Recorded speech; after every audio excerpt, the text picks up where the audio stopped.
Texas-born and Nashville recording artist Jesse Raub Jr. brings an authentic sound to the country music scene, blending 90s country with a modern edge.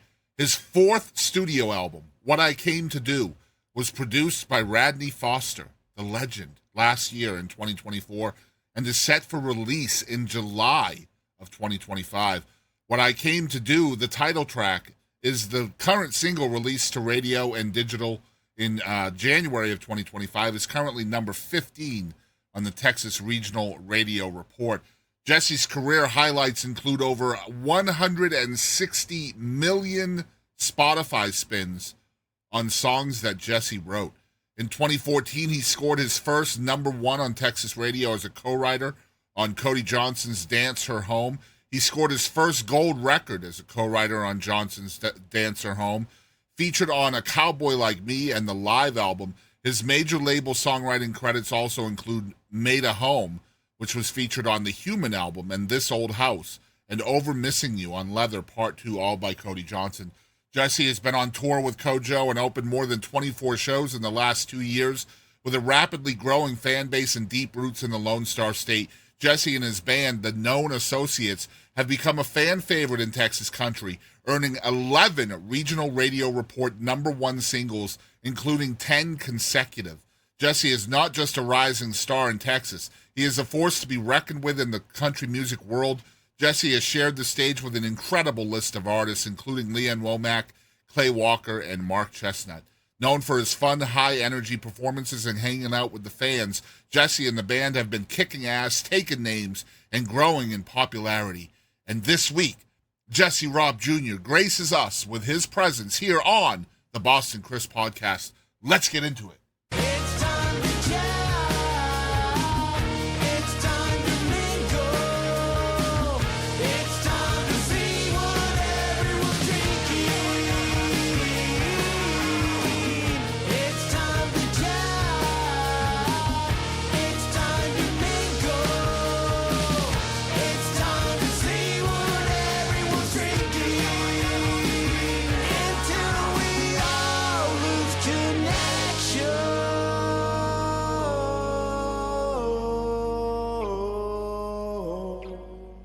Hey everybody, I'm Radney Foster, and you are tuning in to Boston Chris, and it's going to be a blast.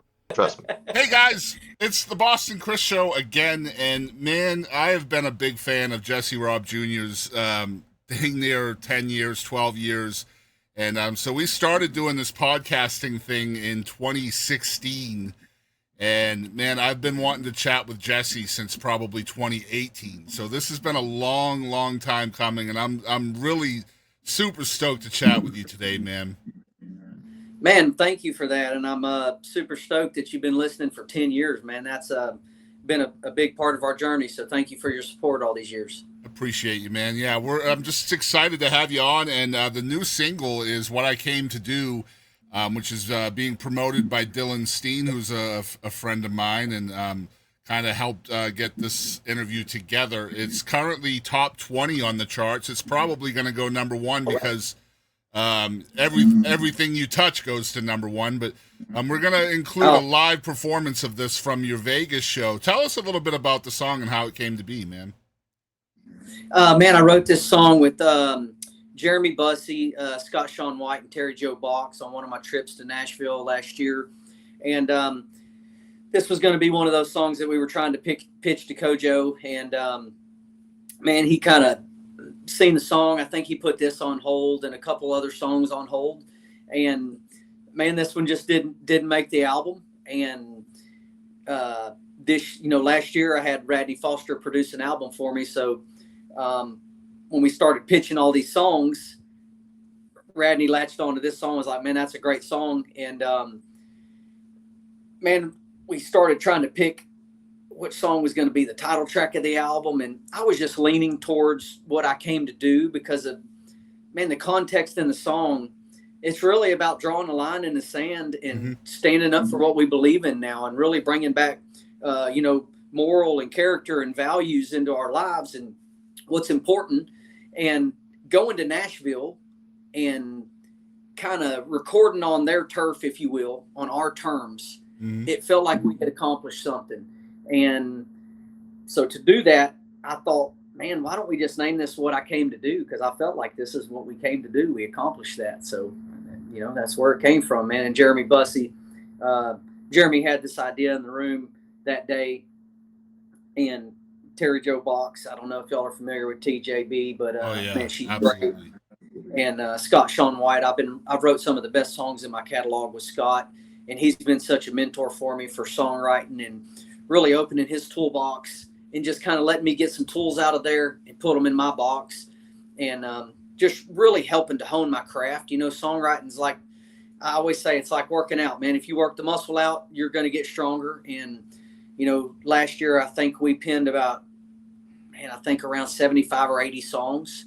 So, and even writing that many songs, you still go to town and go, I don't know what the heck I'm doing. I'm just singing it, So there's just people that are a different level in Nashville. That's where all of the great writers go. And I feel honored for any of those guys to give me a little bit of their time and invest in helping me write great songs. So I'm very grateful for that. I love how you said on their turf, on our terms. I love that because I don't know about Jeremy, but I know that TJB and Scott Sean White are both Texans. So yes, it's funny that you're on their turf, but you're in the room with all these other Texans creating incredible content, right? Man, I feel like you kind of you don't have that chemistry with everybody, right? Right. You go into these rooms, and sometimes you go in there in 45 minutes, you come out with this great song. And then other times you sit there for 4 hours and stare at somebody and you're just like, I got nothing, you can't really stumble on a good idea. And I think over the past, man, I don't know how long I've been going down there. It's been, 10 or 15 years. And I think you kind of get your circle of people as you go down there. You really realize, man, I loved writing with this person. I loved writing with this person. And when people say yes, that you've wanted to write with forever, there's a lot of weight on you. It's a heaviness of just going in that room and being able to come up with a good idea, hopefully having a great idea and they love it.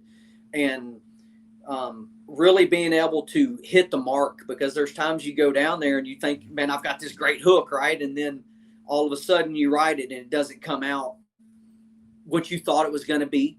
And so you just miss the mark sometimes. And other times there's songs that they're sleepers, man. You go, dang, that song came alive. I knew we wrote that, but I didn't know it was that. And so I love that part of it. Each album, I feel like there's some song that just comes to life that's a sleeper on there. And you're like, whoa, dude, this thing just changed my whole perspective of this song. But man, I think we are all, whoever is in my circle, I think we're trying to be true to country music too. And I think, I say this when I get on stage down there. I love to go to the local and play at the local. And we played Grindhouse last time, Barrett Baber. Mark invited us over to play the Grindhouse. And I always say this, and I truly mean it. There's no one in that town that loves country music more than I do. I've loved country music since I was a kid. My mom said I would be in the back seat of her Monte Carlo, jumping up and down on the seats. You didn't have to wear seatbelts back then. So, man, I would just jump up and down on the seats and sing to the Judds and Hank and George Strait and all of these, back then, Oceanfront Property and Born to Boogie and Love Can Build a Bridge and all these just great songs that were true country music. So that's what I grew up on. So I'm trying to stay true to writing great country music and writing some stuff that's going to last. I want songs to last long after I'm gone. So and I feel like it's a conduit as well. Music's medicine. It's a healer. It's a connector. It's just something that can bring us all together, no matter where we stand in life. Music can bring us together and just be something that we all have in common. So I love that part of it. Well, we're going to talk a little bit about being in the room with other songwriters too. I've got some stuff I think will really get to the back of your brain, perhaps. But we're excited to share the brand new single from Jesse Raub Jr. It's What I Came to Do, live from Vegas. I appreciate Jesse sharing these songs with us so that we can include them today. Y'all check it out.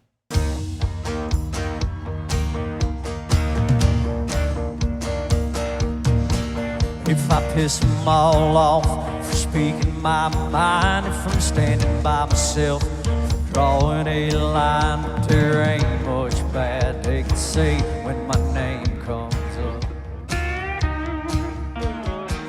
If I always make it happen somehow, if I'm all out of sweat when the sun goes down, if I turn out to be half a man my old man was, then I did what I came to do, left my mark on a heart or two. Love that girl with everything I had, white knuckle life, first breath to last. If I go out on 4-ball tires, black smoke rolling, engine on fire, if all my second chance aims running on fumes, then I did what I came to do. When I figure out fishing ain't all about the fish, catch more little league games than I miss when the boys that come calling for my girls are scared to death.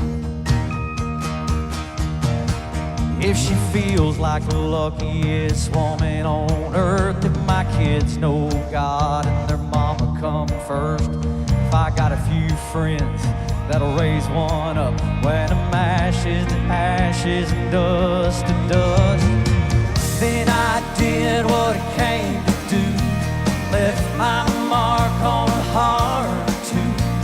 Love that girl with everything I had, white knuckle life, first breath to last. If I go out on 4-ball tires, black smoke rolling, engine on fire, if all my second chance angels running on fumes, then I did what I came to do. Yeah, how we feeling, Lost Baby?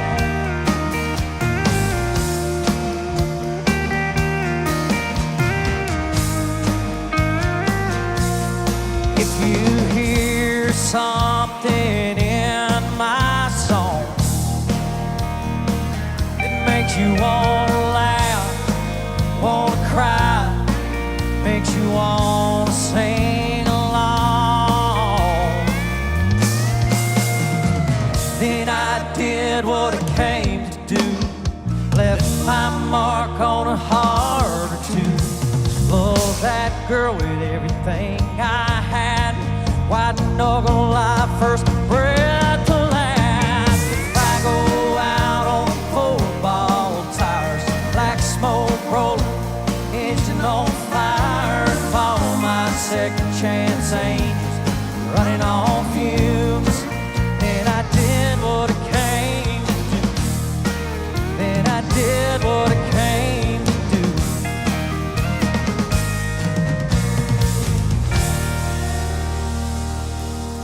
All right, so we are back with the one and only Jesse Raub Jr., first time on the Boston Chris Show, and I have an icebreaker question. What are your favorite drinks? Man, my favorite drink is water. I drink a lot of water just for, vocals and Musician's best friend, yep. man, yeah. And man, I'm not a big soda water drinker. I do a lot of these hydration mixes. These? And yeah. So man, I'm mostly in the mornings coffee black, and then I'll follow it up with my morning hydration, and then it's just a lot of water and a lot of stuff like that. I haven't drank in 18 years. I was going to say, I know you've been sober a long time. Yeah, man. When my second son was born, I hung it up, man. And I figured at that point I had drank enough in my lifetime for 2 lifetimes. So I said, that's enough for me. And also I wanted my wife to know that I'm out there chasing a dream and not out there chasing, alcohol or women or any of that stuff. I want her to be able to call me on the road at any time, and just have a clean conscience and clean mindset. When I go out on that stage, man, we're getting opportunities that people who have played 40, 50 years don't get these opportunities. So I don't take it lightly. So when we get these opportunities, number one, I want to go represent my band, my management, my family in the right way, but I also want to be giving the audience the best show that we can give them. There's already enough stuff that comes into the mix with, getting cold or something like that. So I just try to be at the top of my game and give whoever's in the audience 10 or 10,000 the same show, no matter who's there. Yeah, and at the end of the day, all of that is represented by your name too, right? So your band, your family, your fans, everything is under that Jesse Raub Jr. umbrella. And I mean, as Amen. men, we are already probably pretty proud of our names to begin with, right? So like for me, I don't want my name being dragged through the mud. I imagine it's probably tenfold for you since you got all of that stuff under that umbrella. It's even more important. Well, with social media these days, and Yep.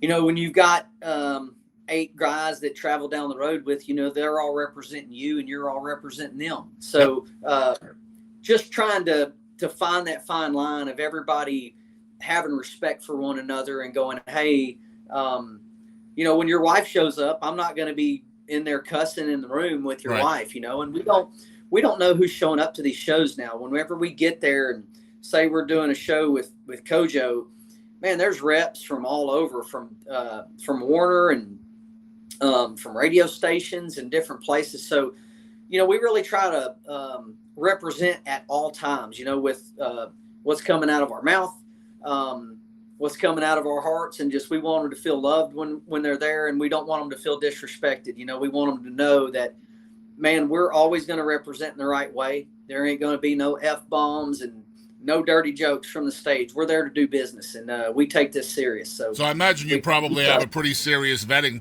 process as well in getting people into your team, because everybody has to be passionate for the same reasons, right? Absolutely. Everybody's been hand selected that's in this band. Daniel Lindsay, who plays bass for me, Daniel's been here for 10 years, going on 11 years this year. Last year he got his 10-year buckle. And, that says an enormous amount about bands these days. You don't see people that stay in bands for 10 days. So, Lucas Sieferman has been here for, probably 6 or 7 years now, I would guess. And Lucas is one of the best guitar slingers in anywhere, man. I mean, I'd put him up against anybody. He's great. He knows his instrument like no other. Trey Newmiller on drums. Trey is just a gem. He's the backbone of our band, and he just brought a whole new level of perfectionist to our band when he showed up. He's very serious about this, and we love that part of him, man. He gets back there, runs the whole set off a click track, and just Nice. He's serious about it. So, we just had a change. We had to pick up a new player here this past week, and Chance Duhan, they call him Chance Wayne. He came to the table, and multi-instrumentalist, man. Guitar, baritone guitar, steel guitar, mandolin, fiddle. He's one of these things that's going to help to take us to the next level, I think. And attitude for us exceeds talent. I would rather have someone who is good with a great attitude than someone who is great with a bad attitude. Yeah. So everybody's been hand selected from our sound engineer to our management. My manager, man, I met him in Avon, Colorado, and I was playing a show with Ned Ledoux. Wow. And Trent Willmon, I think Ryan Bingham or somebody was headlining it, but Dina Carter was on it. And we had all these wonderful, wonderful artists on it, but we did an acoustic set to start off the show with Ned and Trent. And my manager, Brian, was doing content at the time. Excuse me. And he pulled me to the side and was like, man, you're great. Could you play a song for me on camera? And I was like, yeah. So at that time, I think my big song was Touch the Water or something. So I played Touch the Water. A week later, he sent me a video of his whole family playing all the parts of everybody for this video. And I call him like, well, man, what do I owe you for this? This is like crazy. You just did this. He's like, it's a gift horse. I just believe in you. And so I think a couple weeks later, I had put out like, hey, we're looking for management. And he called me from Colorado and said, dude, I want the job. And I was like, man, you can't manage me from Colorado. And he said, don't give the job away. 2 weeks later, he called me back and said, I'm in Texas. I want to manage you. Wow. And that's the seriousness of what we expect from everyone in this band and the professionalism. And it's, I mean, from everyone all the way across the board, they're that level of human. And I think that's really what we expect. It's just a great human. The musician stuff, that comes second. You know, we're a family first band. So our families come first, and then the music comes after that. I love that, man. Good stuff. So you talked about growing up in country music. So just to let folks out there know, you grew up and were raised in Magnolia, Texas, right? Man, I've been in Magnolia, raised my family here, and I grew up in Magnolia. I always say, man, So you're still there now, today? Man, I was here when it was a 2-lane road. Let's go. Yeah. And I grew up on an iron ore road, you know, trying to blow a motor up around every corner. And, you know, now I've got boys of my own, and they're going to be graduating from the same school. And, you know, I have a hard time giving up on things. You know, my guys say, you just give everybody too many chances. I believe in people. And, I love structure. You know, I don't like a lot of change. So. Me either, man. I'm the same way. Absolutely. So I got a question for you, man. I told you to start off with, man, that I'm a huge fan of you as a musician and as an artist, as a writer. But honestly, like I'm a huge fan of you as a man, and I'm gonna kind of give you some context on that, man. You have so much respect from me, just from following you through the Hurricane Harvey stuff, right? And I saw so much of your kindness and your heart and your soul and how much you gave back to the community, not just being out there on the front lines, actually helping people from flooding and things like that. I remember all this, man, like it was yesterday. And, you know, you did all of that stuff, but then to like back that up with all of the benefit shows that you did after that, man, I just wanted you to know like how much you inspired me and others through those times, man. And I know, like even today, I still see you doing benefit shows. So those kinds of things are pretty important to you as well, right? Man, I love to, you know, God says be a blessing to my people. And I think that's what we're here to do. And try to be a blessing with my songs. You know, first and foremost, I feel like I've been called to be a songwriter. But, man, when there's some type of devastation like Harvey, man, I went down there in a 17-foot 81 model Crestliner boat. I remember. And started, man, I started just going in there and getting people in my boat. And I mean, I don't know how many, I mean, we saved well over 100 people just getting them out, getting them into our boat, man. And it's very humbling to drive up in a boat and have to beg somebody to leave their home. First of all, you know, they do not want to leave their stuff. And then, you know, finally, when they do decide, hey, come back at the very end and we'll go with you, you know, and I'm like, the water's rising, you know, we want to get y'all out of here. And so lady comes out, man, she's got her dog and she's got one trash bag full of like important papers and stuff. And so, man, if I ever need help, I want someone to help me like that. You know, my dad would turn around. If he seen somebody broke down, he would turn around and say, boy, let's go back and see if we can help him. And my dad could fix dang near anything with a pair of pliers and a screwdriver. And I ain't even joking. He was a jack of all trades, master of none. You know, that's where that line comes from, and, you know, who my daddy was. And, you know, I'm glad that he instilled that part of my character and moral and value system was just to, you know, lend your hand when you can. And, you know, I went down there and totaled that little boat helping people. And, you know, I don't know what I got hung on a fence and tore all my electronics off of it. I got hung on somebody's mailbox and tore a hole in the bottom of that son of a gun. And to the point where they finally just said, hey, you cannot go back in there. It's not safe. And so they pretty much shut us down, you know. So I don't know a lot of quit, man. I go till I can't go anymore. You know, we had the fires come through Magnolia and about burned our whole town down. And man, same thing. I got on a bulldozer and got out there and fought those fires for 5 days straight till they said, hey, we know that you started last night at dark right here. You'd already been going all day. Then you came over here last night and went all night long. And they just finally said, you're done. You got to go sleep. And so, I don't know, man. I love helping people. And, especially when it's close to your home, man, you know, it hits your heart a little different. But man, what was great about all that stuff was, you know, we got to use our platform a little bit. That was the first time that I ever seen what my platform could do, you know, the kind of reach that we had. We had people from Kansas, Missouri, man. They sent us 18 wheelers of everything you can imagine, from horse feed to baby food. And you could just tell that women, they everything was packed and labeled. I mean, women were in charge of this thing, right?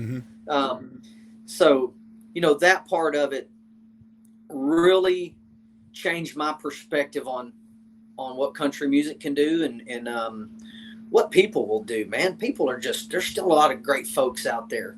And having our community come together and other states come together, it just makes you want to help people, man. So if I can help and I have a means of a way of doing it, I'm going to stop and help. And I promise you that white van with that black trailer behind it has stopped a many a times going to a gig and just said, hey boys, I think we can help her. And man, we have, you know, there's sometimes people just, you never know what you're there for either.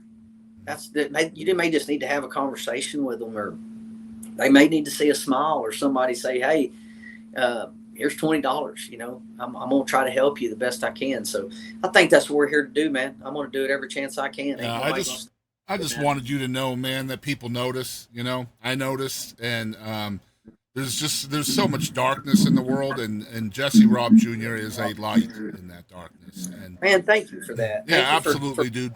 Noticing all that stuff, because that's some stuff that's near and dear to my heart. So thank you for following the journey and being a fan of that stuff, dude. Because that's the stuff I'm a fan of too. Yeah, same. And my dad was the same way. Never drove by somebody that was broke down on the side of the road. And you know, my mother hated it. You know, because there are people out there that are rotten people, and she never knew if my dad would make it home just from a random encounter on the side of the road. You know, so.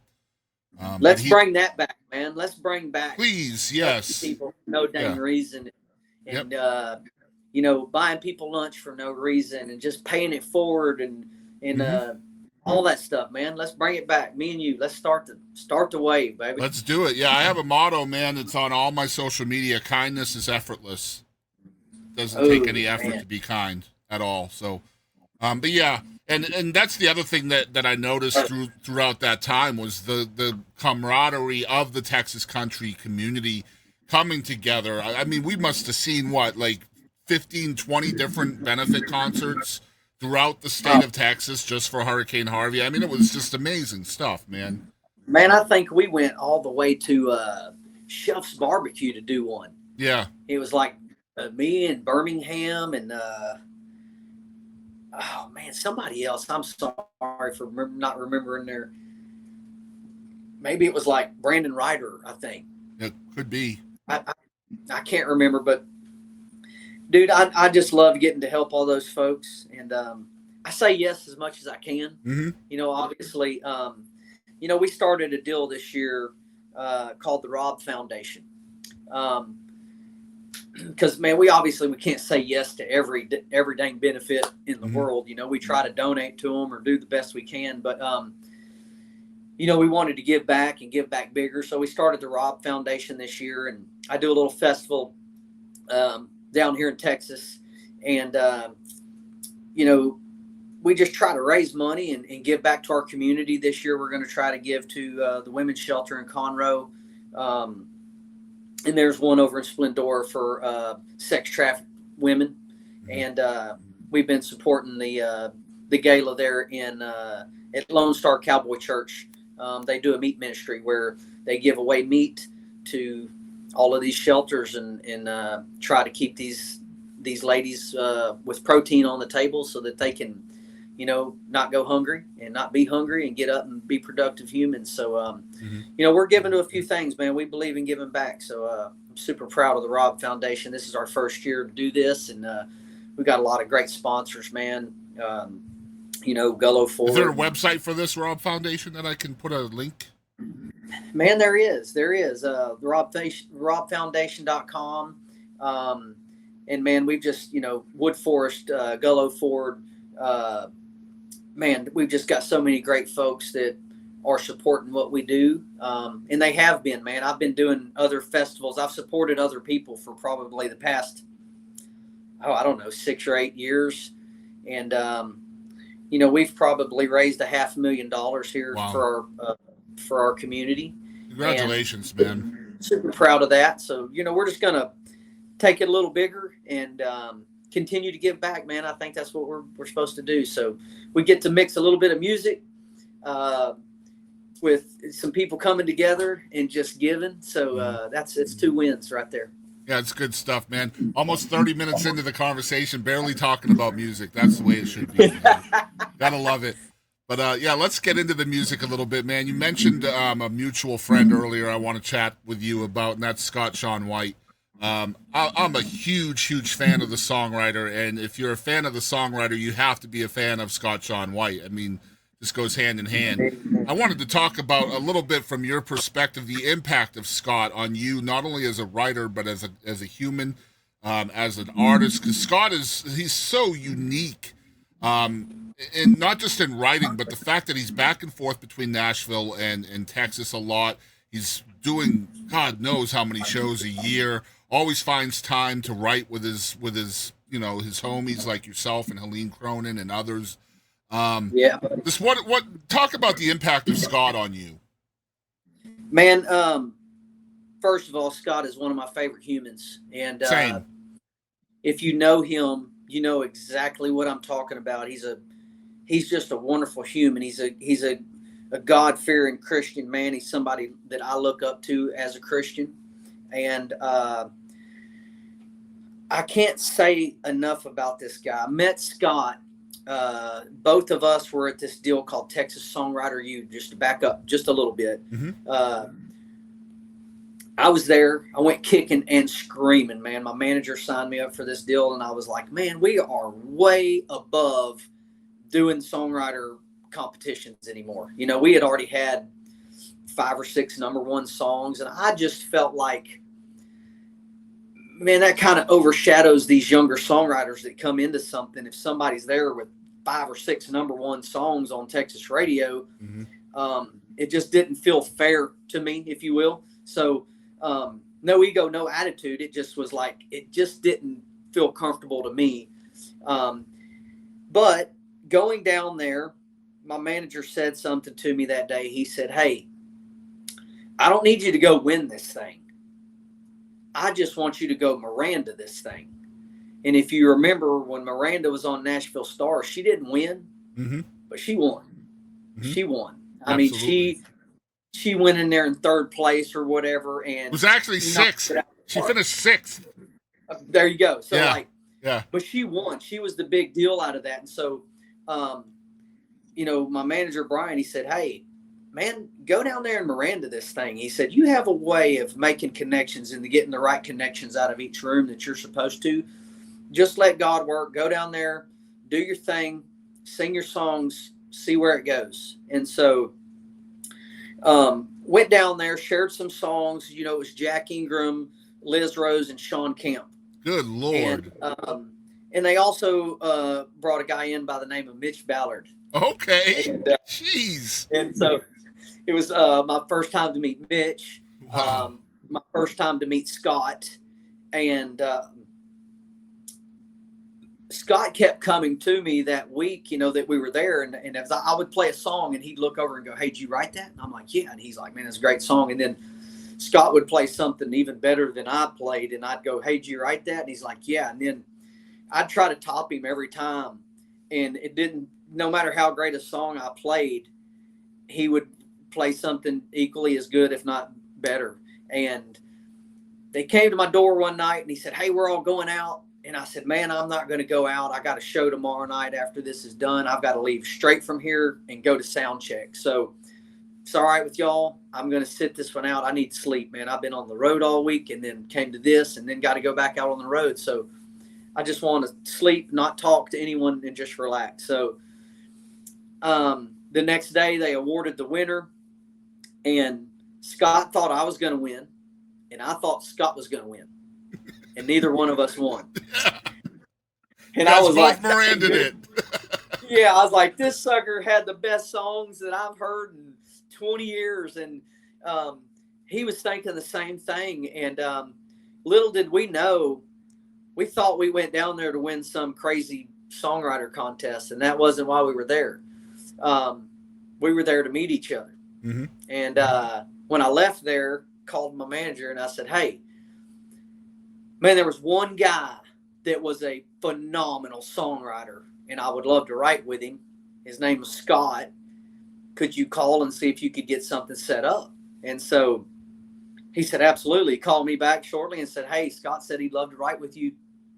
This is the date." And so, man, Scott calls me and said, "Hey, man, you ready for our session?" I'm like, "Well, yeah." "You got FaceTime or we're going to do a Zoom or something?" He said, "No, man, we don't have very good." He said, "I live in Poetry, Texas. Yep. And we don't have real good internet out here." He said, "But we can just write over the phone." This was the first time I had ever written over the phone. It was very strange to me at the time. And he said, "Man, you got any good ideas?" And I said, "I do, man. I got this idea I've been saving for you." I said, It's called Made Home.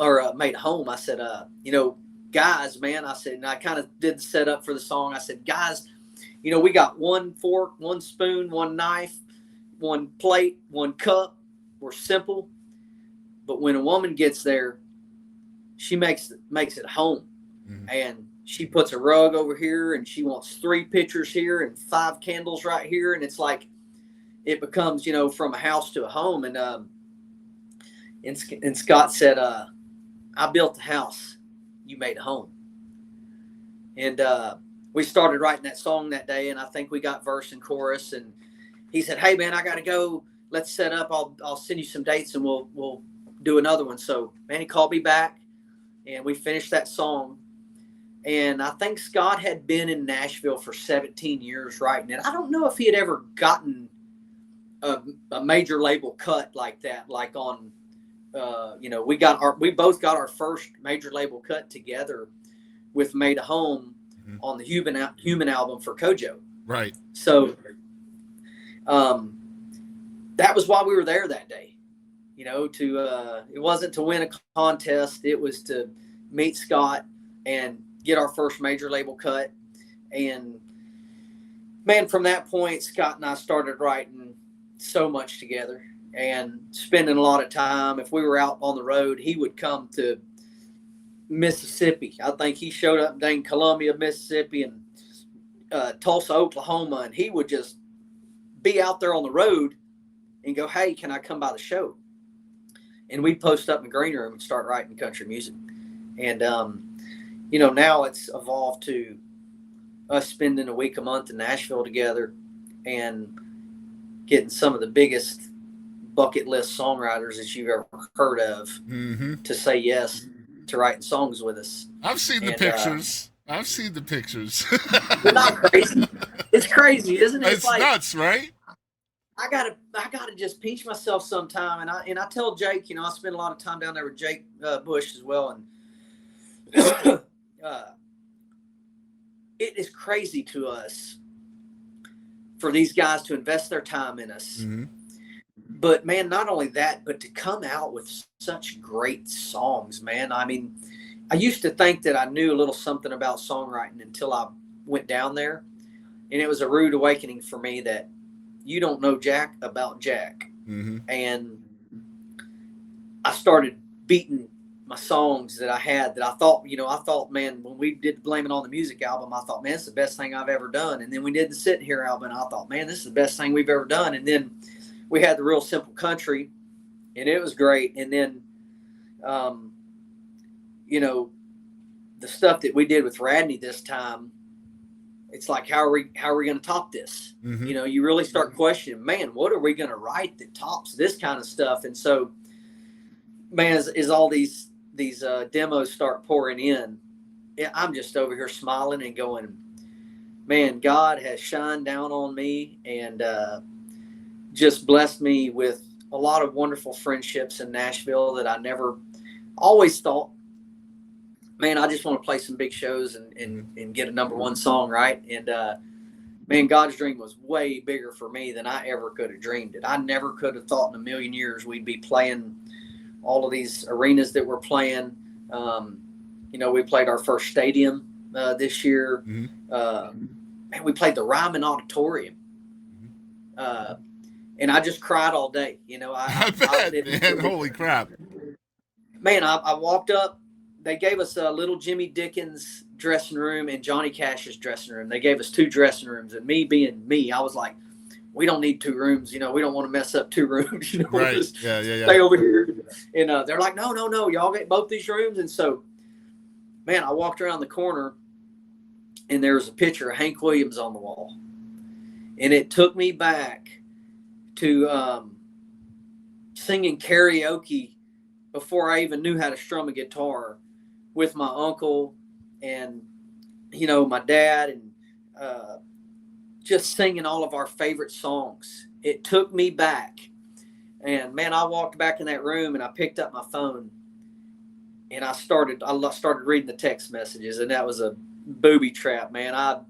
I started reading all of that boys and super proud of you and we love yous, and just to see all the people that reached out, man, I fell apart and I was a wreck, and Daniel, my bass player, walked up to me and grabbed my phone and he was like, hey, we're going on in 30 minutes. I need you to get it together. Yeah. Get your shit together. So, I was like, okay. And so, that day, man, when I went out there for sound check that day, Scott showed up and we had wrote a song called I Woke Up, and it's on my new album. And I played that song that day in sound check, and we had just wrote it the week before, and I started playing it, and I look over, you're looking out in those stained glass windows, all that's just coming in, and you're like, whoa, man, like God's in this room, right? And I didn't know what to play, and that was the first thing that came to mind, and I started playing I Woke Up, and I look over and Scott's just bawling, and I went over and hugged him. I said, hey, we did it, man. We're playing our songs in the Ryman Auditorium tonight. And he was just, it was a first for him. It was a first for me. And that song, I Woke Up, became the reason that Radney Foster said yes to producing an album on me. That's good. And I'm sending him all these songs that I thought were great. And when I sent him I Woke Up, Radney said, he sent me a text. He said, wow. He said, I'm pulled over on the side of the road right now. You got me crying. And he said, I wanted to see if you had the songs. He said, you definitely got the songs and you got the talent, Jesse. He said, I'll say yes to recording this album under one condition, that you record this song right here, I Woke Up, on this album. And I was so much like, no, man, I don't want to record that song. It's so vulnerable.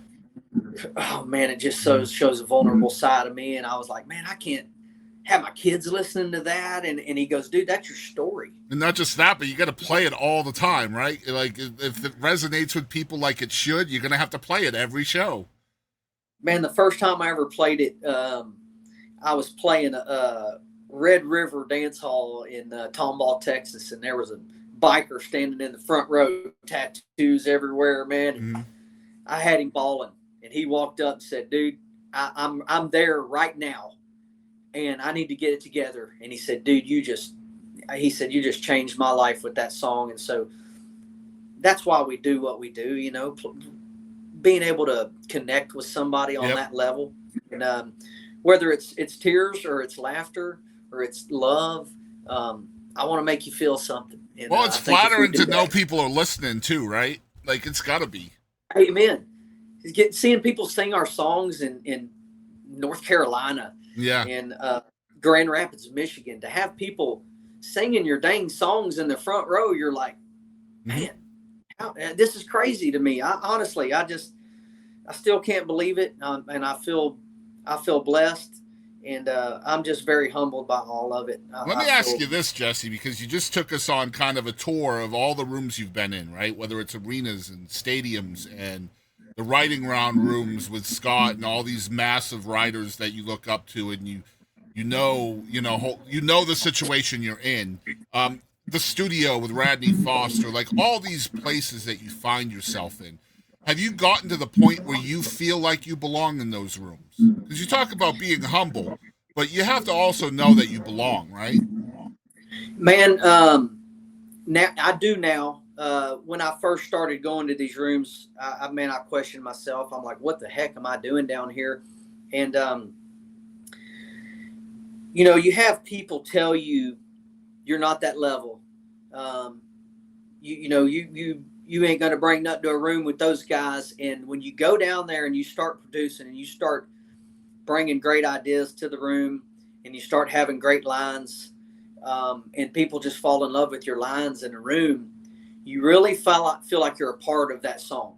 Mm-hmm. And the more I've done it and the more I've learned to do the dance, I have never felt more like I deserve to be in those rooms than I do now. I know now what I bring to the room. I know what I bring to the table. I'm not scared to get at any table and getting around with any songwriter there is. I feel like I bring good ideas and I search for the best lines. I really feel like the writers that I'm writing with, they don't settle for lines. We're not there to write B songs. We're there to write A songs. And I really feel like we're doing that. But, man, I don't know if I ever felt like I really had a purpose until now.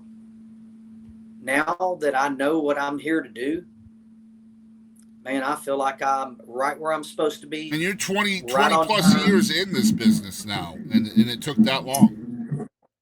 Man, you know, I don't remember who wrote that song. It was Overnight Success or something. It may have been Zane. But people talk about, man, it's a long, hard road. It is a long, hard road. Absolutely. And songs don't pay what they used to pay. And, you know, the money's not there anymore. Like, you know, people talk about, you know, not everybody hits it like a Morgan Wallen, right? So you really have to have a love for what we're doing. And it's obviously not for the money, or I'd have quit a long time ago. I love country music, and I feel like this is right where I'm supposed to be. There's certain songs that I'm supposed to write, and you know, that's one of the things I love about Scott, man. He has this thing about him that he just knows which hook is supposed to go in which room, which day, with which writer. And man, we've written some great songs because of his compass for that. And I feel like I'm getting better at that. And all these guys sharing their tools with me, I still feel like I'm not the best songwriter in the room. So don't take me wrong. I am nowhere near as great as some of the people that I write with. But I do believe that I'm supposed to be at these tables, and that and I'm meant to be there. So yes, I do finally feel that way after all these years. I feel well, like, hopefully you'll never feel like you're the best in the room, because if you do, then you're not going to be open to new tools at that point anyway. Your ego will lead the way. And I know from talking to hundreds of songwriters that the song needs to lead the way. And if ego's get in the way, then the song's not going to be very good. So try to give it the respect that it deserves. And, absolutely. Yep. I feel like I'm the weak link in my band, and I try to be the weak link in these rooms too, man. I want the best songwriters in there. I want to learn from every session. I want to learn something. Even if we don't get the greatest song that day, I want some kind of tool from whoever I'm writing with. And man, I've learned from the best, from Trent Willmon, man. I learned things writing with Trent that were just second to none. Trick Savage, Scott, Terry Joe, Helene. I've wrote more songs with Cody than probably anybody. I've got so many songs on my albums with him in the early years. But now, man, the bigger songwriters are starting to say yes. So it's a whole new era of me learning from, Jim Collins and the Tony Lanes and the Jeremy Bussies and just, man, all the people that are saying yes. I just, it's crazy to me that they say yes and invest their time. So I'm just, man, I'm just glad. It's exactly how I feel as a podcast host, man. Like every yes is a surprise to me. Like every single time someone says yes, it's like, man, this is so cool. Like I'm talking with somebody I've been a fan of for 10 plus years, Jesse Raub Jr. Next Monday, I finally get to chat with Courtney Patton, who is the same situation. Oh, I love Courtney, man. Oh, me too. And Matt Hilliard is going to be on the show next week. And I love Matt. Yeah, these are people I've looked up to for 10 years, That too, man. I love all of those people, dude. I've been a fan of all of them folks for a long time. Used to go to Steamboat and see all those folks just killing it. And, Matt Hilliard, man. Matt is such a jewel and just a great person, but great songwriter, guitar picker, man. He is something else. But, Courtney, her voice, her songs. And I threw Jamie Lynn in there. I love Jamie Lynn. She hasn't said yes yet, but I'm working on it. So, man, that was our two choices, man. We did a duet on this album, and Sunny Sweeney said yes to a song called "The Answer Is Yes." And our two choices were Sunny and Jamie Lynn. And Sunny said yes. So we, never asked Jamie, but I mean, she would have been just as great, I know. And, but man, we got a duet with Sunny Sweeney. That was, man, I was like, dang. That's another Wishlist interview, Sunny Sweeney. And she's actually from Longview, where I lived for like 15 years. I lived in Longview. So, we're just talking about a bunch of people on my wish list right now. She was so wonderful, man. She came down and we did some TikTok reels for the song. And, man, she was so awesome, made me feel so welcome, and made me feel like I couldn't sing a lick. When I heard her voice chime in on the album, I was like, dang, this girl's good, man. Yeah, and be careful who you ask to collaborate, man. I know. And she's way prettier than I am. So, man, but it was so awesome that she did say yes. And, I just threw that name out there to Radney. I was like, man, he goes, I think we're writing a duet. And I was like, oh, man, Sunny Sweeney. And he goes, man, really? You'd want Sunny? I'm like, yeah, absolutely. And he goes, man, I was thinking Jamie Lynn Wilson. I said, either one. He goes, well, I'll ask Sunny first. And, man, Sunny heard the track. It was a song that Radney and Scott and I wrote. And I just pretty much dreamt the song the night before. I had been throwing this idea around Nashville for 4 or 5 years and nobody ever bit. And I got there that morning and I had been dreaming this song the night before. And I had told Radney, I wrote with Radney the day before. And I told him, I said, hey, if you don't have any ideas for tomorrow, I got this idea called The Answer Is Yes. And he said, what's the setup? And I said, I don't know yet, but it's going to be a good idea and a good song if we can write it. And so Scott walked in the room that morning and he goes, hey, what about that song you've been pitching? The Answer Is Yes. And that's that deal I'm talking about with Scott. He just knows which song, Yep. And so I said, man, I dreamed about this song last night. I said, I think it's all these pictures of this guy saying, would I do this? Would I do that? Would I do this? And the answer is yes. The answer is yes every time. And Rad picked up a guitar and he goes, would I lasso the moon just like that old movie? Hold on to your secrets if you gave them to me. Get down on my knees and confess. The answer is a yes. Wow. and we were off to number one, a waltz, man. How Wow. many waltzes do you hear on stuff anymore? No, not You know? many. Yeah. Right. And so, you know, man, we still write a lot of that stuff, but man, such a treat this year. I feel like,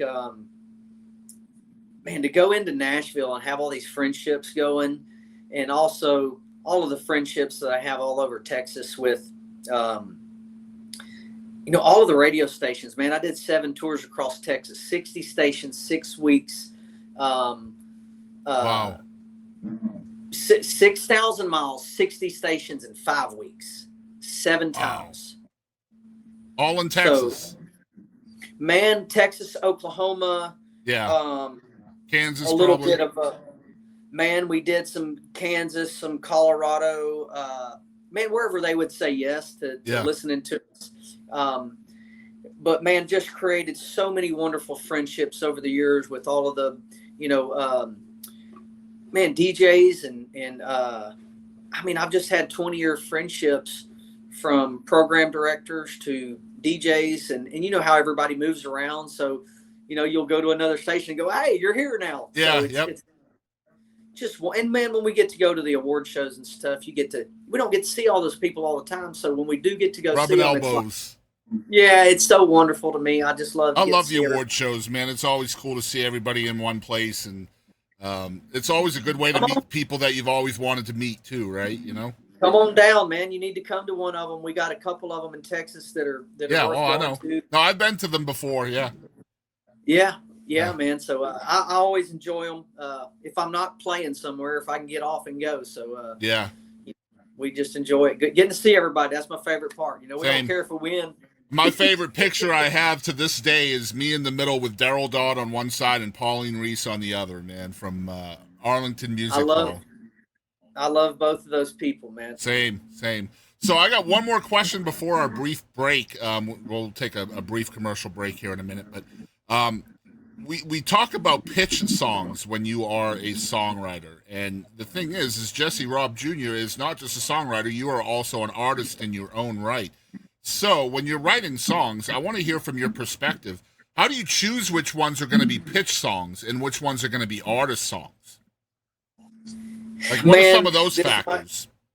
This might be crazy to you, but I pitch all of them. Wow. And then okay. whatever's left over is what I take. I've always wanted to have big artists cut my songs. You know, obviously, Dancer Home was my first number one song ever that Cody cut. And years later, as he got, you know, his record deal, you know, Scott and I wrote Made a Home, which became our first major label cut. Mm-hmm. And then I think last year sometime they did a live album of all of his stuff he's been doing in all these arenas and everywhere. And Dancer Home made that live album. So that became my second major label cut. And Dancer Home became our first gold record. Yep. Because of Cody and Warner. And then on this current album, we wrote a song year before last on a songwriter retreat called Over Missing You. Yep. With Scott and Helene and Trick Savage. And, you know, that became one of those people's first major label cut. Helene, right? That was Helene's first cut. I think so. I think it was Yeah. Helene, and Trick's got a bunch of big old songs. You know, he's a great writer and great guitar picker. But you know, Trick's been down there. He's had some Ashley McBride stuff. So Trick's no stranger to the game. But to have one with some of your favorite people is very special. So I think this is the deal. I want to just write big songs. And when I say big, I mean way bigger than me. You know, and no offense to Texas, but I want to write a national hit. That's what we're going for. You know, we're trying to make a living. We're trying to not starve to death. So you know, a guy like Cody Johnson will make you way more money than you make you.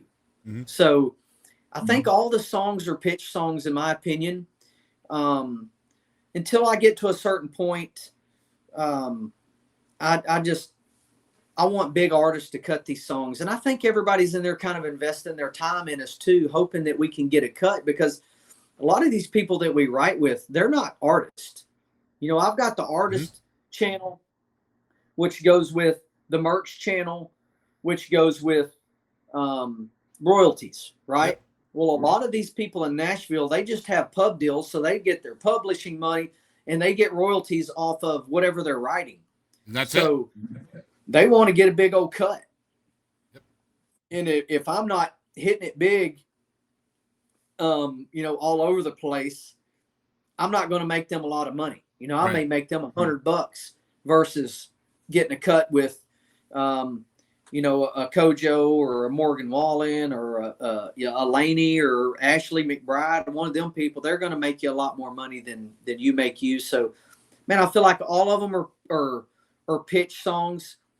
I look at songs and you know, A songs and B songs, and sometimes we say some of these are hamburgers and some of them are steaks. Yep. And, you know, so, you know, just trying to figure out where songs need to be. I don't really want to be in charge of that. You know, that's why I write with all these people that have pub deals, because, man, their people are out there pitching these songs. So, man, I'm going to let God be in charge of that. And whatever songs don't get cut. God and Radney Foster, right? Right. That's right. We'll write more, man. You know, like just going through some of this stuff we've wrote in the past few months, I'm just over here smiling and going, man, this is some of the best stuff I've ever been a part of. You know, I'm a small part of all these songs, and I'm grateful for that. So wherever they find a home, I'm grateful for as well. If it's on my album, awesome. If it's not, awesome. But I really feel like as well, what we do here in Texas isn't even a blip on the map to a Cody or to those people. They don't, a lot of the world doesn't even keep up with what we do. They don't know who I am yet. So I could cut the song and Cody could cut the song. You know, I asked him, hey, do you care if I cut this on my album or release my own version of it? And he's like, absolutely. That ain't gonna affect us at all. So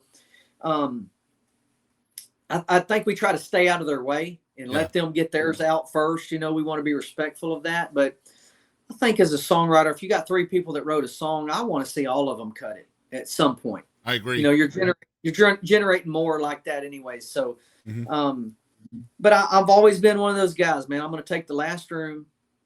If we're hunting, I'm going to take the last animal. I'm going to let all the girls eat first. You know, when we eat dinner over here, we get ready. I bless the food. I say ladies first. And all the guys look at me. They're like, what? I'm like, ladies first. And so I'm the same way with these songs. And I'm going to pick last. And I think no matter what happens, God's going to bless me with trying to be a blessing to other people. So hey, it's worked out, man. 11 number ones in Texas, right? So hey, it's kind of worked out. It's working out, man. Guys, we've got Jesse Raub Jr. here on the show for the first time. What a conversation. Brief commercial break. We're going to send you over to Pappy Middleton down there at Palmyra Studios in Palmer, Texas. He's looking for understudies where you can learn reel-to-reel. That's right. There's still producers using reel-to-reel out there. Here's Pappy. I'm putting it together right now, and I'd love to get it out that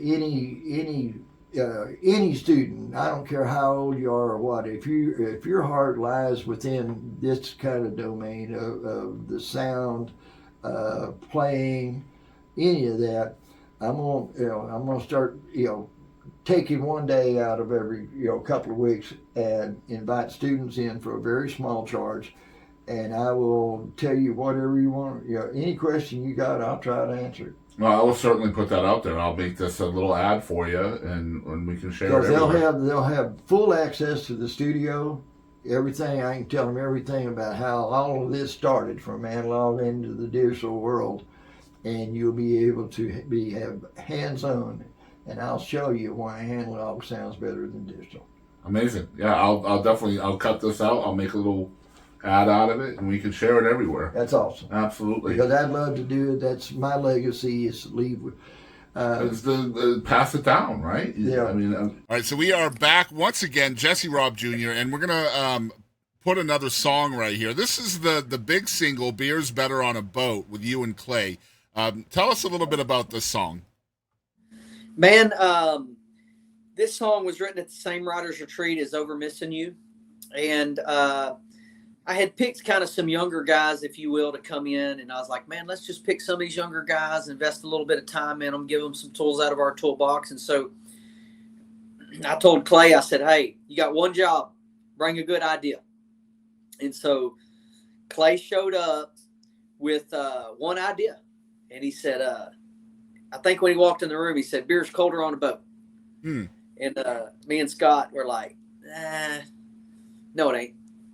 And he said, yeah, it's colder on a boat. I said, no. I said, man, I buried phone line for 16 years. I said, you dig into the bottom of a Yeti cooler that's a slushy, and it's 110 degrees out there, and you done been buried 2,000 foot of phone line by hand that day, and you reach in there and you pull the last Shiner Bock beer out of there.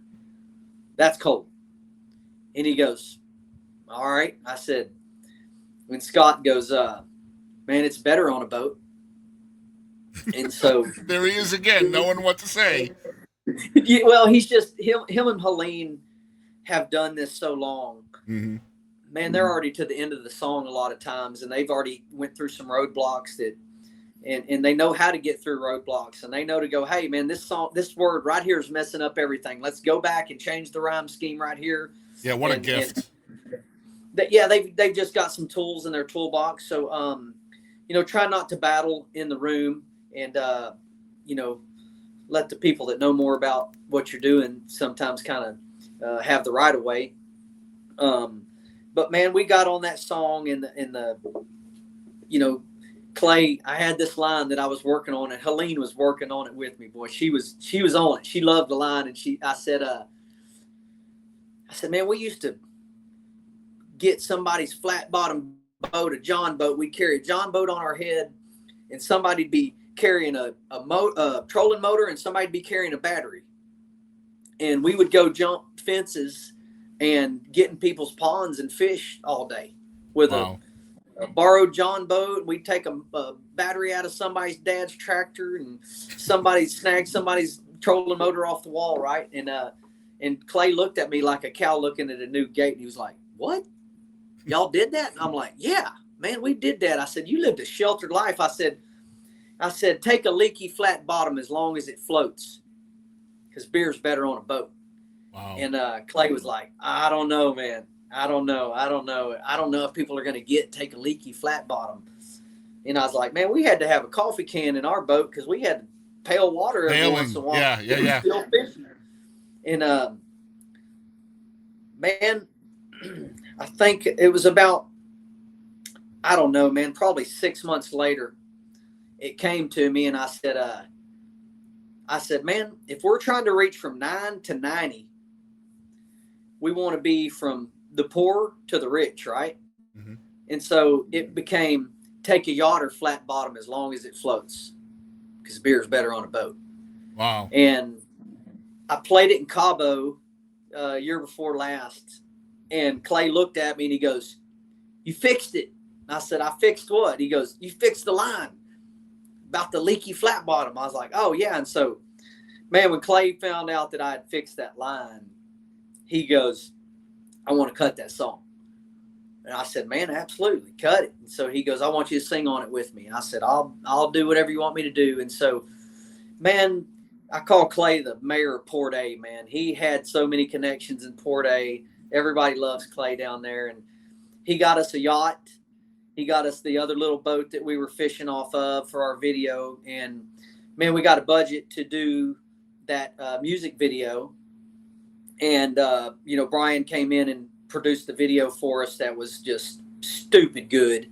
Mm-hmm. And it was almost like the old Alan Jackson, video. It was just right on the verge of that. That's what it reminds me of. Yeah, I was on a small budget, right? Mm-hmm. And, man, that song got more traction for us last year than anything else, and it got us more nominations. I think we got like 5 nominations or something in the Texas Music Awards off that show.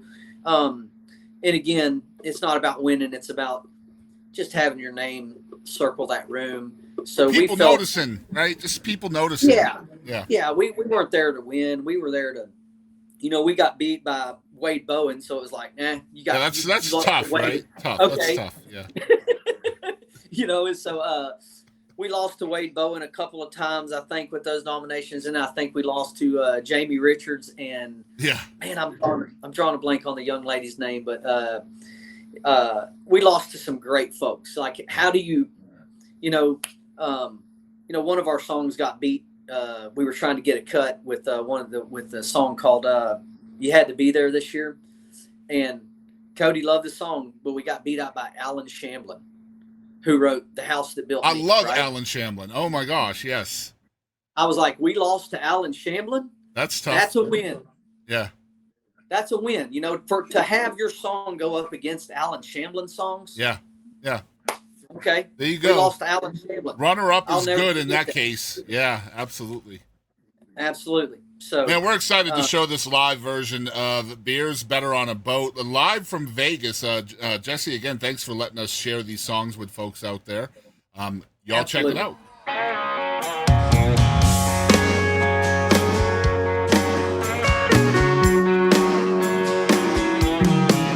Well, it's good at a bar on an old bar stool. Well, it's good at a backyard barbecue. No, it ain't half bad sitting sipping at the beach. Well, I can drink it anywhere, but if you ask me, beer's better on a boat, better on the water, better with some fishing poles, bait and a bobber. Set the otter flat bottom, as long as she floats. Beer's better on a boat.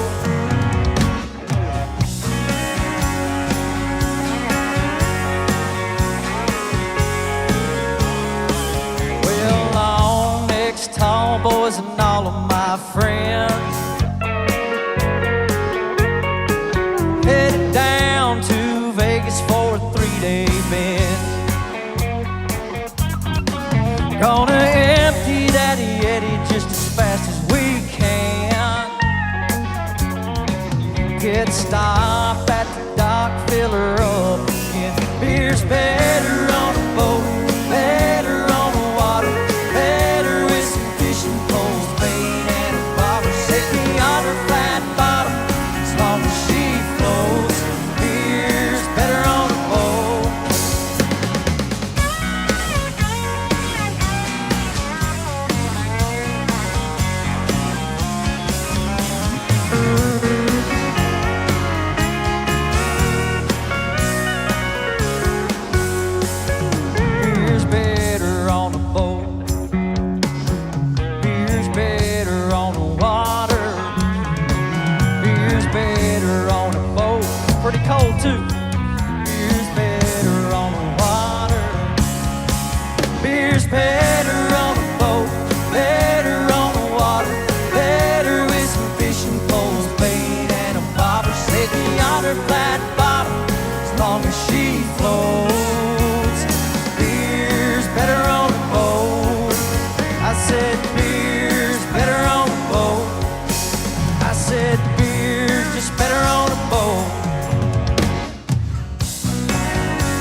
All right, so we are back with Jesse Raub Jr., and we have come to our having fun segments. And these are just some quick segments that we're going to use for TikTok Reels ahead of the episode. And a lot of artists and songwriters really like these segments. First one is called Did You Know? Can you tell us something your fans may not know about you? Oh, man, I am not sure. Something that my fans don't know about me. Man, I think I'm a mechanic, and I'm not. I try to fix everything. I'm terrible at it, but man, I'm not scared to get in there and turn a wrench, get some grease under my fingernails. You know, and I'm not a guy that throws stuff away. I like to literally will run something till the wheels fall off. Because you never know when you're going to need it, right? Amen. That's Amen. right. All right, next one is called Mount Rushmore. Who is on your Mount Rushmore of songwriters? Best 4 songwriters, in your opinion. Oh, Merle Haggard would have to be number 1. Keith Whitley. Man, so many great ones. I would have to put Hank on there. Mm-hmm. Junior or senior? Senior. Yeah. Definitely senior. Which I love some both Cephas as well. But, you know, and then, man, my last one, I would have a hard time picking between these two. But it would either be Conway or Keith Whitley. Well, you already got Keith on there, so Conway would be I got perfect. Keith on there already. So, Yeah. man, yeah. So, Conway, I'd have to go with Conway. Man, I think they're probably some of my biggest influences as well. Love Hearing it. some of that stuff, Yeah. you know, as a kid, and just, man, those are some of the best songs that ever. Period. You know, Agree. My favorite Conway Twitty song is "The Clown." I love that song so much. Man, Conway was like the ladies' man of country Absolutely. music. You know, All about slow- feel, man. That man knew about feel for sure. Oh man, Yeah. I you know, whenever Jake Worthington and I were writing "Loving All Night," Jake had one line that started the song, and he said, "Honey, I know," and then he stopped, and I was like, "Honey, I know," and he goes, "Yeah," and I go, "What?" He goes, "That's all I got." I go, "Okay." That sounds like Jake. And so, man, I came up with a couple of lines there to get us going, and I looked at him and I said, "Man, give me just a second. Let me work this out in my mind." And I said, "We're fixing to Conway the heck out of this son of a gun." Nice. So I felt like we channeled our inner Conway and finished that, you know, "Loving All Night," man. That's like if Conway was alive, that's what I'd have been pitching to Conway right there, was that type of song. Man, I got a great video. You'll have to check it out about Jan Buckingham, who wrote Queen of Denial, Cleopatra, Queen of Denial for Pam Tillis. She told us a story on the show how she used to hide in the bushes to try to get demo tapes to Conway Twitty in front of his house. Just a great story. That's what I love about podcasting, man, those moments. All right, next one is a rapid fire segment called What the Heck. I'm just going to ask you some questions. Just give me the first thing that pops into your brain. Oh, Lord. Number 1, do you think fat people are allowed to go skinny dipping? Absolutely. I do as well. I call that chunky dunking, by the way. Be proud of what you got, baby. Hey, ain't no shame in our game. Go ahead Absolutely. with it. Be proud. Right. Number 2, what is your best curse word alternative? Dadgum. Dadgum. All right, number 3, what world record do you think you have a shot at breaking? Oh. Best beard. Best beard. There you go. Yeah. Come on. Beard game strong. Hair farmer. That's it. Hair farmer. Best There you hair go. I told my wife I was going to have beard envy today during today's episode, and then I showed her a picture of you, and she was like, oh, my God. My bearded brother, yes. Yes. All right. Number 4, what are you most afraid of? Oh, man. Man, I don't even want to speak something to existence right here. Man, I don't really live in fear. Okay. I think fear is just something of the devil, man. And I just, other than losing somebody that I love, but man, here's how I look at that as well. if I live, I win. If I die, I win. There you go. All right, last one. What do you think is your weirdest talent? My weirdest talent. Man, I don't know. I'm not weird, right? Not at all. My weirdest talent. Man, I don't know. Probably just thinking in hooks, man. I am constantly thinking of music, and I'm always thinking hooks. So it's pretty weird. I'm always just thinking of songs, and I'm taking my phone out and I'm typing in my phone. So, man, I think my talent is hooks, thinking in hooks, and it's pretty weird sometimes because I get in my own land. People will be talking to me, and I'm like, oh, I'm sorry, what? I was in my own land right now thinking songs. So I love that. it's pretty Good weird stuff. All right, next one's called One Artist. Who is one artist you wish the entire world knew about other than yourself? Oh man. Oh man. I would have to give some love to one of my brothers right now. And I believe in this guy so much. And I wrote probably 40 or 50 songs with him last year. And I'd say Jake Bush, man. I think there's some great things on the horizon for Jake. The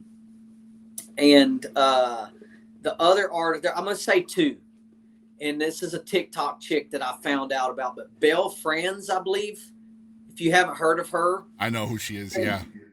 Dude, she's got this old school sound. She sings all the stuff that we grew up on. And she's country as corn on the cob. So, man, but between Jake and her, I really hope that some great things happen for them too this year. Jake, if y'all haven't heard of Jake, dude, y'all go Google Jake's music. He's got some of the best songs coming out, and I'm proud to be a writer on a lot of this stuff. But Jake's got that old deep register voice, like very cool Whitley, stuff. Yeah, he's awesome. I love Jake. Perry. So, yeah, man. I got to show some love to my boys from Texas right there on that for sure. Yep, and TikTok is a great platform to find new artists. By the way, I love TikTok for new music. All right, next one is called Wishlist. What is on Jesse's wish list? Success, man. Honestly, man, I just want people to remember me, and I want people to remember my songs. I'm not much of a wish for certain things, you know. Scott and I were talking about this the other day. Scott said, I pray for number ones. I said, man, I'm going to pray for singles then, because we need a single before we get number one. So, but man, I think, you know, I wish for great songs, man. I wish for great ideas. I wish to be present. More A songs and less B songs, right?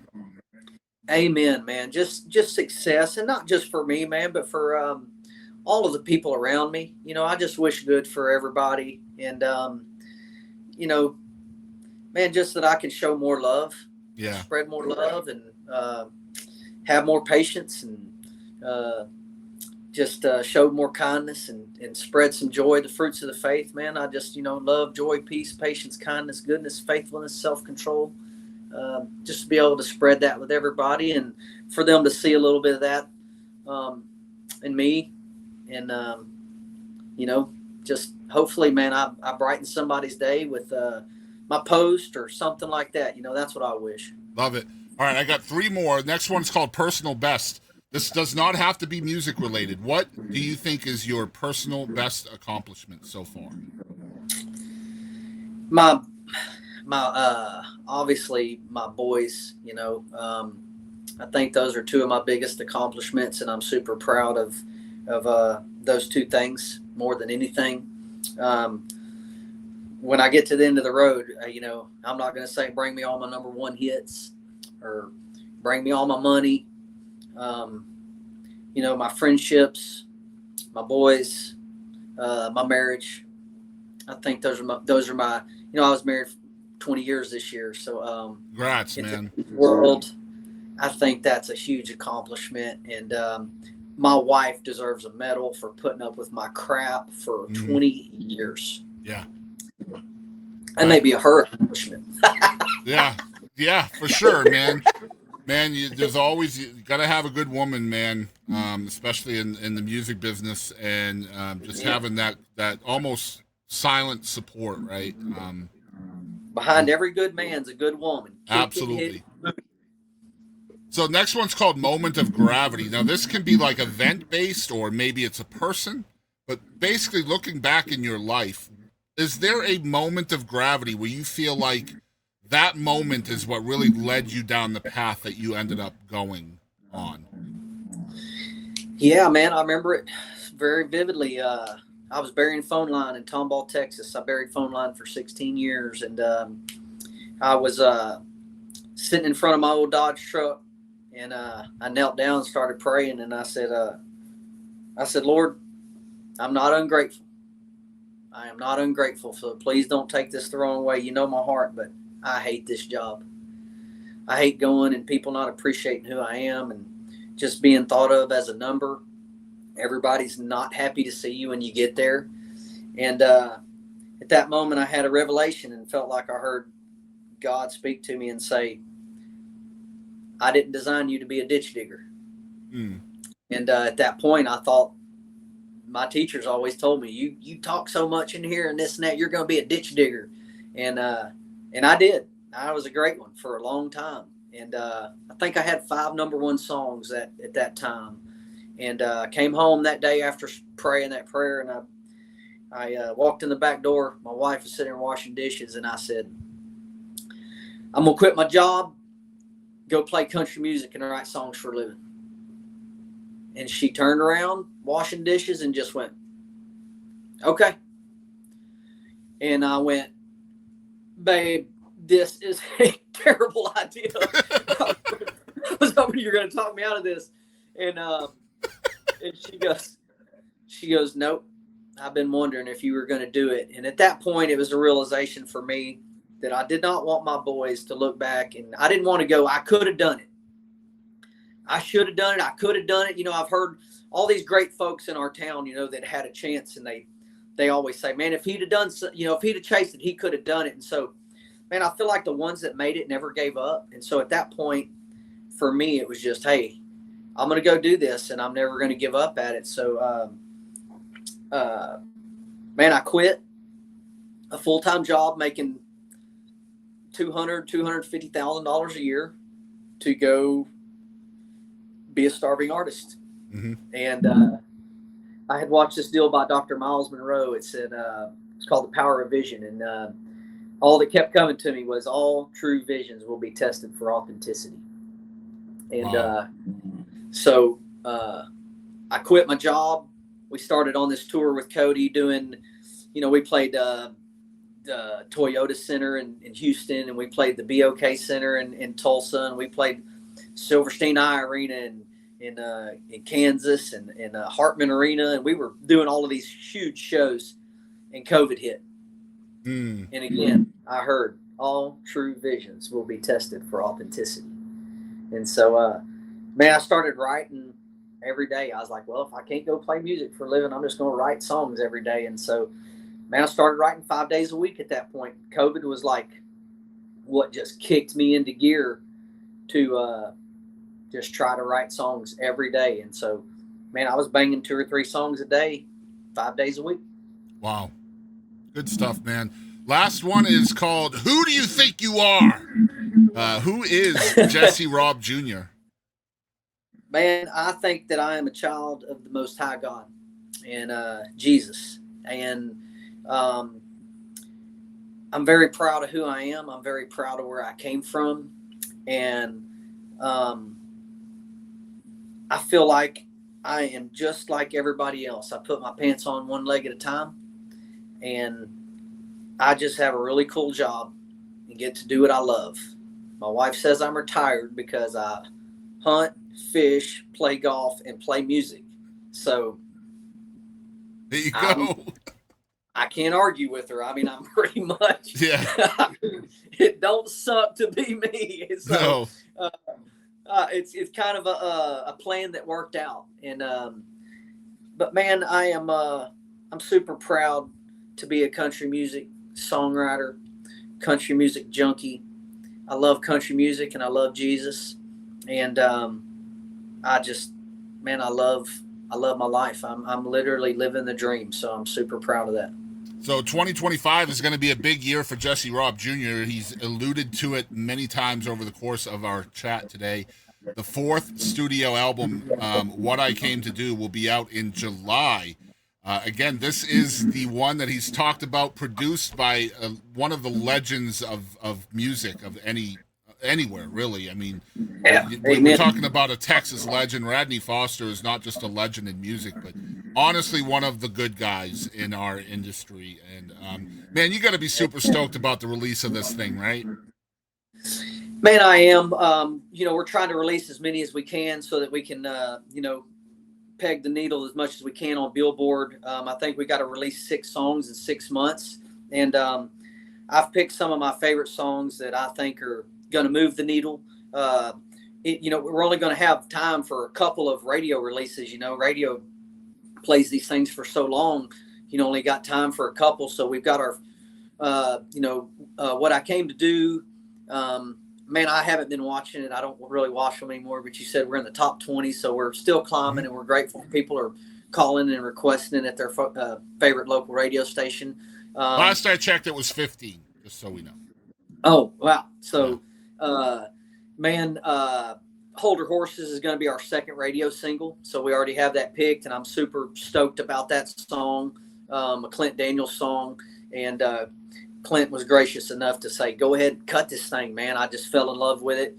And Healing on the Hurtin' is something that we let go here a couple weeks ago. And this thing already has like 250,000 streams, man. I mean, it took off. That's a song that I wrote with Radney Foster and Jay Clemente. And it was a Jay idea. Jay came in that day and had a great idea. And I feel like we knocked it out of the park. And so, but man, I feel that way about all these songs. These are some of the best songs that I've ever been a part of writing. Some of them were a little outside the box for me, but I feel like this album is just top notch, and having Radney produce it was just icing on the cake. I trusted in him. If he asked something, I said yes. If he said we need something, I said we'll do it. And I just kept an open mind, and it was great to have Radney do that, but to feel the love and to create this friendship and have Jack, Radney's son, co-engineer. I had Jack and Radney both play on the album, so there was just some boxes that I seen. Yeah, I was like, we're checking them. Yep. Have Jack and Radney on one, and Radney's wife, Miss Cindy, she did so much stuff for us too, and she was wonderful. So they made me feel like part of the family. And I'm just super grateful for that connection and that friendship. And we're excited about the record coming out and all the singles too. Six songs in 6 months. That's that waterfall effect that the 21st century has created because of streaming platforms and things. Jesse, thank you so much for being my guest today, man. Finally, after 10 years of fandom, it's so good to finally meet you and chat with you and pick your brain. And I hope you had a good time, man. Man, I did. Thank you for having me. Thank you for your support all these years, man. It's always wonderful to meet a new face. I've seen your name come across so many times, and man, to have you follow along with my journey, it means so much to me, and I sure appreciate everything you do for us, sharing our songs, and man, I'm just super grateful for it. So thank you so much for taking a little time for me today. I appreciate you. Hey, Yes. this is Zach Mayberry. Thanks for tuning in to the Boston Chris Show.